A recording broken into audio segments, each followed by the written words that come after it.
Saya sedang mempersiapkan Pak Patrick ini jadi pendeta yang hebat nih, jadi pengkhotbah yang luar biasa. Dan saya juga tidak hanya Pak Patrick, tapi ibu-ibu semuanya jadi orang-orang yang luar biasa.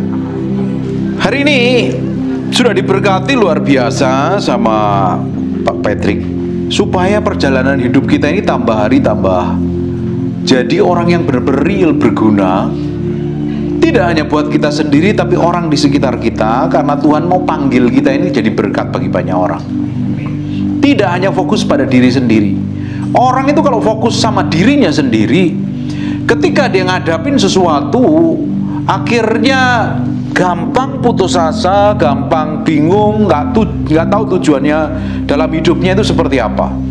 Tuhan panggil kita itu jadi berkat kepada semua orang yang di sekitaran hidup kita. Itu panggilan kita pertama kali adalah menjadi serupa segambar dengan Kristus. Setelah kita dipulihkan, baru kita bisa jadi berkat bagi banyak orang. Kalau kita belum dipulihkan, kita tidak bisa jadi berkat bagi banyak orang, justru kita jadi batu sandungan. Nah, dipulihkannya kita itu selalu lewat namanya kejadian, lewat proses, lewat keadaan, lewat hal yang buruk, lewat hal yang tidak enak dalam diri kita. Sebenarnya itu caranya Tuhan mengurusi hati kita yang di dalam kita. Tuhan mau beresin loh yang di dalam kita loh, yang orang lain tidak tahu loh. Kita bisa kelihatan baik di gereja, di tempat umum, di ibadah, tapi belum tentu baik loh di tempat-tempat yang orang lain tidak lihat. Belum tentu kita bisa bersikap baik, mengambil keputusan yang baik di kondisi yang tidak baik. Tapi Tuhan mau kita dalam situasi kondisi apapun, kita tetap melakukan dan mengambil keputusan seperti yang Tuhan mau. Nah, orang yang sudah dipulihkan baru dia bisa jadi berkat. Kalau belum dipulihkan, selalu ada hal yang struggle, yang berjuang di dalam dirinya untuk melakukan yang baik, tapi yang dilakukan yang jahat. Bukankah di dalam diri kita ini ada dua hal yang sepertinya berjuang melawannya? Pingin melakukan yang baik, nggak taunya yang kita yang melakukan yang buruk. Pingin nggak marah, nggak taunya marah. Nggak ada kan? Maunya nggak kesel tapi kesel. Maunya memberi, eman-eman lah. Maunya doa dan puasa, nggak taunya baru tutup mata langsung tidur, bangun 4 jam kemudian. Nggak usah. Berapa banyak hal-hal yang kita lakukan ini selalu bertentangan, nggak seperti yang Tuhan mau. Nah, itu yang mau diselaraskan Tuhan. Dan Tuhan tuh mau menyelaraskannya selalu lewat proses, lewat kejadian yang kita alami hari-hari, supaya kita ditarik pada pusat kehendaknya dan kita berjalan seperti yang Dia mau. Amin. Di Mazmur 119 ayat yang ke-71, bahwa aku tertindas itu baik bagiku. Kita semuanya pernah ngalami kan hal yang tidak enak kan? Benar gak? Kejadian terjepit, hal yang sulit, diperlakukan buruk, ngalami kekurangan, ngalami sakit penyakit, tidak dihormati, nggak dihargai. Apapun lah yang kita pernah alami di dalam hal hari-hari kita, dan kejadian itu tidak enak dalam diri kita. Tapi lihat apa maksudnya. Di balik semua kejadian itu, Tuhan punya rencana yang ilahi yang Tuhan mau terjadi dalam hidup kita. Makanya respon kita itu baik. Masalah dan persoalan itu baik buat kita. Katakan amin. Katakan masalah, persoalan, tantangan hidup, kekurangan, disakitin, dibenci, direndahkan, itu baik buat saya. Lihat ya, bahwa aku tertindas itu baik bagiku, supaya aku belajar ketetapan-ketetapanmu. Dalam kondisi tadi, kita harusnya belajar tentang ketetapan Tuhan. Di balik semua yang gak enak tadi, Tuhan sebenarnya sedang ngajarin sesuatu supaya kita berjalan dalam ketetapannya, supaya kita ngerti maksud dan tujuannya. Tapi biasanya yang munculkan reaksi yang salah. Bener nggak? Seringkali yang muncul kita kadang marah, tidak terima. Siapa yang diperlakukan buruk orang, suamimu mungkin, istrimu mungkin, anakmu, dan kadang rasanya daging ini rasanya pengen jerit dan teriak. Bener apa enggak? Kadang kita pengen balas kalau bisa. Bener apa enggak? Tetapi Alkitab katakan tertindas itu baik bagiku supaya aku belajar tentang ketetapanmu. Belajar di balik semua masalah yang kita alami. Sebenarnya Tuhan ngajarin sesuatu yang ilahi supaya hati kita nempelnya sama Dia. Kan saya sudah sering kali ngomong, aslinya kita akan keluar ketika kita ngalami tekanan. Aslinya kita ini bergantung sepenuhnya sama Tuhan atau tidak, kelihatan waktu kita ngalami kekurangan dan gak ada yang nolong kita. Kita berharapnya sama siapa? Harusnya berharapnya sama Tuhan, tapi seringkali kita coba cari pertolongan sama orang. Betul apa enggak? Siapa yang disakitin kadang susah untuk melepaskan pengampunan. Harusnya kita belajar kan melepaskan pengampunan, tapi kan tidak mudah itu. Ada sesuatu yang di dalam kita pingin teriak jerit, tak enak ini, kurang ajar ini, gak adil nih aku diperlakukan, dan lain sebagainya. Harusnya dari semua kejadian-kejadian yang kita alami dan tak enak itu, Tuhan sedang koreksi aslinya kita seperti apa. Dan yang pertama kali keluar dari lidah bibir kita itu aslinya kita loh. Itu yang Tuhan mau beresin. Orang bisa duduk manis di gereja, rajin ibadah dari Senin sampai Minggu, sampai Senin lagi, tapi banyak orang tidak berubah karakter dan sikapnya. Kelakuannya tetap seperti setan, mulutnya tetap jahat, pikirannya tetap busuk, tidak benar-benar hidup sesuai dengan ketetapan Tuhan. Karena apa? Responnya setiap menghadapi masalah selalu salah, selalu merasa paling benar, selalu merasa paling hebat, selalu merasa yang paling diunggulkan. Kita kan sering seperti itu kan. Itu yang Tuhan mau pulihkan, supaya kita ngadepin siapapun, bertemu dengan siapapun, kita memiliki sikap seperti Kristus dan hidup kita diubahkan. Tuhan mau itu.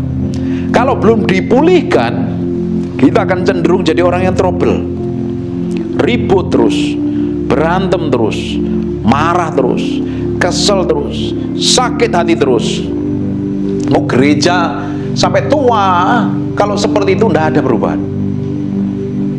Saya mau Bapak Ibu semuanya di tempat ini berubah, semakin menjadi serupa segambar dengan Tuhan, supaya sisa hidup kita nih menjadi berkat buat orang sekitar kita. Amin. Tidak ada yang terlalu tua, tidak ada yang nggak terlalu berguna. Semuanya kita berguna sesuai dengan kapasitas kita. Ditempatkan di mana, ketemu dengan siapa, kita harus jadi berkat. Dimulai dengan sikap hati kita dan keputusan kita. Saya ingin jadi berkat sepanjang umur hidup saya. Saya ingin ketemu siapapun orang diberkati melalui hidup saya. Saya bisa jadi berkat kalau yang di sini berubah. Saya yang harus berubah dulu. Ketika saya berubah, yang pertama kali diberkati adalah istri saya. Keluarga saya bisa diberkati karena melihat saya diubahkan. Ketika saya diubahkan lewat apa? Lewat masalah, lewat proses, lewat tekanan, lewat hal yang menindas kita. Respon hati kita harus tetap berubah. Orang mencintai seseorang itu akan terbukti dengan berjalannya waktu. Betul apa enggak? Bu Nini terbukti mencintai suaminya loh. Makanya saya masa tua pun dia tetap temenin suaminya dalam kondisi apapun. Sepanjang mau tidak memisahkan, dia tetap mencintai. Itu kan by proses. Apakah enak mencintai? Tanya beliau, mencintai itu enak kan? Tidak enak. Mencintai Tuhan kan juga sama. Jangan bilang cinta toh, tapi kelakuan sikap kita tidak berubah, kita nggak mencintai loh. Cinta kita palsu.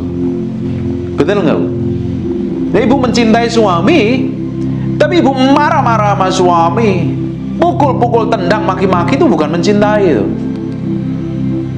menyiksa suami. Sekalipun suami, ada beberapa suami yang kelakuannya busuk, tapi kalau istrinya mencintai dengan tulus dan murni dan didoakan, itu suami bisa berubah. Butuh harga yang mahal. Terus kita benar mencintai Tuhan apa enggak? Akan terlihat waktu kamu mengalami hal yang tidak enak. Responmu, sikapmu, tindakanmu. Dan hari ini harus berubah, harus menjadi serupa segambar dengan Tuhan. Amin. Setelah manusia jatuh dalam dosa, yang kemarin hari kita pelajarin, setelah Adam dan Hawa makan buah pengetahuan baik dan jahat, dia tidak lagi hidup di dalam tubuh kemuliaan, tapi dia jatuh dalam dosa. Adam dan Hawa, manusia pertama itu diciptakan dalam rupa dan gambar Allah, yang harusnya melahirkan keturunan ilahi, hidup dalam tinggal kemuliaan, hidup dalam kemuliaan, pakai tubuh kemuliaan. Tapi karena dosa, gambar Allah itu rusak dalam dirinya. Jadi kecenderungan manusia melakukan dosa terus-terusan. Makanya harus terima Yesus, harus ngalami kelahiran baru. Sejak ngalami kelahiran baru, dengar firman di Roma katakan mulai dirubah oleh pembaruan budi. Pembaruan budi di mana? Di jiwa, di perasaanmu, di kehendakmu, di kemauanmu, harus sejalan dengan firman. Baru pelan-pelan berubah, step by step. Sikap, tindakan, perbuatanmu, keputusanmu sejalan dengan Tuhan. Baru pelan-pelan, semakin hari orang melihat manifestasi Tuhan dalam hidup kita, yang real dan nyata. Karakternya Yesus real dan nyata kita hidupin hari-hari. Orang diberkati nggak lama-lama. Amin. Makanya tertindas itu baik bagiku, supaya aku belajar ketetapan-ketetapanmu. Taurat yang kau sampaikan adalah baik bagiku, lebih pada ribuan keping emas dan perak. Tanganmu telah menjadikan aku dan membentuk aku. Berilah aku pengertian, supaya aku dapat belajar tentang perintah-perintahmu. Kita butuh namanya roh hikmat dan wahyu untuk ngerti tentang firman Tuhan. Ngerti, kita harus ngambil keputusan dalam situasi kondisi apapun. Yang di sini harus jadi berkat. Keluar dari sana jadi berkat. Keluargamu harus diberkati melalui hidupmu. Dan kita mau tinggalkan sejarah yang baik tentang hidup kita, yang akan dikenang. Ternyata mami itu orang luar biasa. Ternyata papi itu orang cinta Tuhan. Ternyata si A ini orang yang takut akan Tuhan. Dan orang akan kenang sejarah hidup kita adalah orang-orang yang diubahkan. Itu adalah warisan yang terbaik yang harusnya kita tinggalkan buat anak cucu mantu kita. Amin. Jadi kekristenan bukannya sekedar ibadah loh, tapi menyerahkan hati, pikiran, perasaan, kemauan, kehendak sepenuhnya jadi korban yang berkenan di hadapan Tuhan. Baru kita akan melihat orang-orang di sekitar kita diberkati, dilawat Tuhan dan diubahkan Tuhan. Ini keputusan yang mahal yang harus kita lakukan setiap hari. Amin. Diberkati. Baru 14 menit tapi padat dan kenyang dan lumayan tersinggung ya. Emang ikut Tuhan harus bayar harga. Gak bisa kita jadi orang Kristen mingguan toh, Kristen Selasaan toh, atau Kristen Senin toh. Kita harus jadi Kristen 24 jam sehari, 7 hari seminggu, 365 hari per tahun, setiap hari, sampai kita diubahkan menjadi serupa segambar dengan Tuhan. Saya berdoa kita mau koreksi hati kita masing-masing, selidikin sampai kedalaman masing-masing. Hidupku hari ini udah jadi berkat belum? atau jadi trouble, atau selalu bikin masalah, ribut, gegeran, dan berantem terus. Atau hidupku ini sudah berjalan sesuai ketetapan. Kalau kita mau datang sama Tuhan dan izinkan Roh Kudus menyelidikin, dan Tuhan akan bawa mulai hari ini berjalan dari kemuliaan satu pada kemuliaan yang lain. Dan kita habiskan hidup kita jadi orang yang memberkati banyak orang. Alkitab katakan jejak langkahnya orang benar itu meninggalkan lemak. Jadi ketika kita berjalan kemanapun, kita berada di kota manapun, kita ketemu dengan siapapun, orang itu dijamah, diubahkan, dilawat Tuhan melalui hidup kita. Bukan setiap ketemu orang ribut, pindah tempat gegeran, pindah apartemen sama tetangga apartemennya berantem, sama security berantem, pindah ke rumah biasa sama tetangganya gegeran, pindah kantor berantem. Itu artinya trouble. Dari bebeknya kita ini, kalau ketemu siapapun selalu trouble, lingkungan yang baru trouble, ketemu pendeta trouble, pindah gereja trouble. Yang masalah itu bukan orang lain, diri kita. Yang harus berubah itu diri kita. Artinya kita nggak menang menguasai diri dengan baik. Kita mau belajar menguasai diri dengan baik. Dan saya berdoa, ini ada orang-orang yang luar biasa. Setiap harimu penuh makna dan nilai. Engkau memberkati, menggaramin orang lain. Kalau kita makan tanpa garam, apa yang terjadi? Hambar. Banyak orang di luar sana hidupnya hambar, nggak punya tujuan. Tapi hidup kita tuh punya rasa yang berbeda. Bisa manis, segar, menyejukkan. Jangan hidupmu asem, mukanya asem, kelakuannya asem.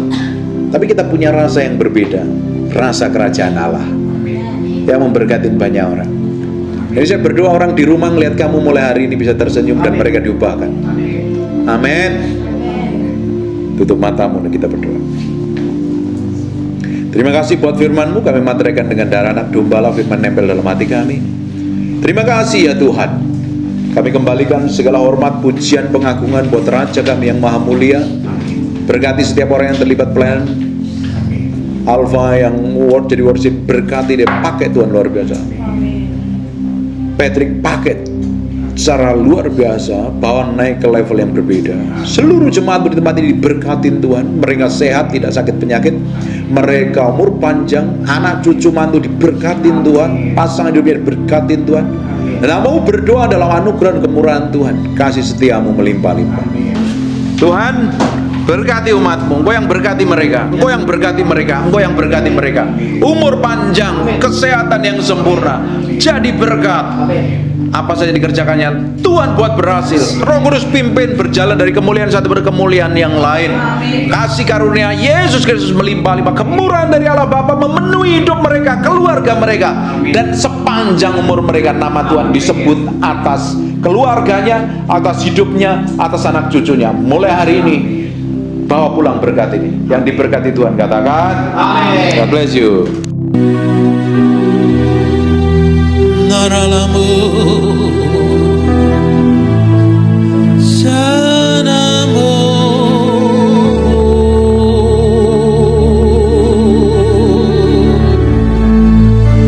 naranamu serialamu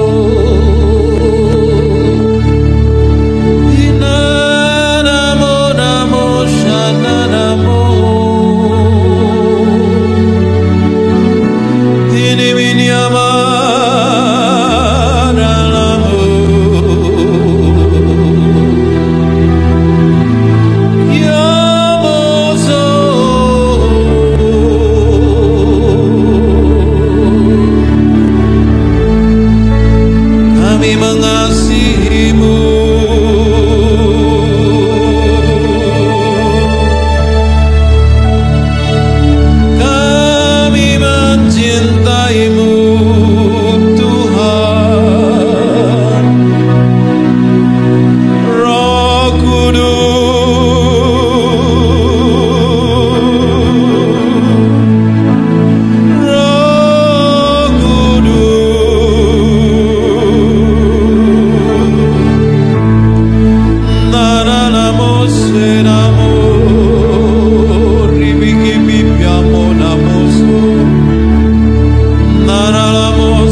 Tinggikan Raja di atas segala raja, Allah yang perkasa.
Kami sering melakukan hal yang menyakitin, yang bertolak belakang dengan kehendak-Mu. Berikan kemampuan kami setiap hari untuk berjalan dalam kesucian dan kekudusan.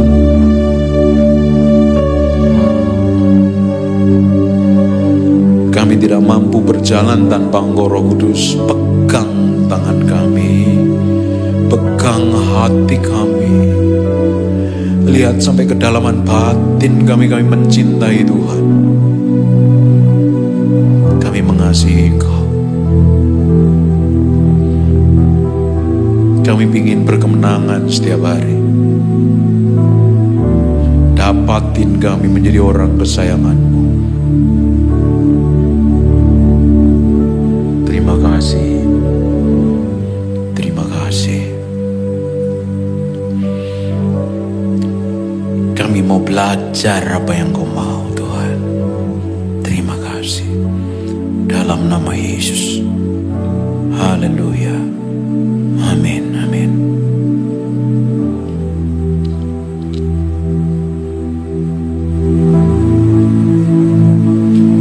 Menikmati hadirat Tuhan, merasakan Tuhan datang.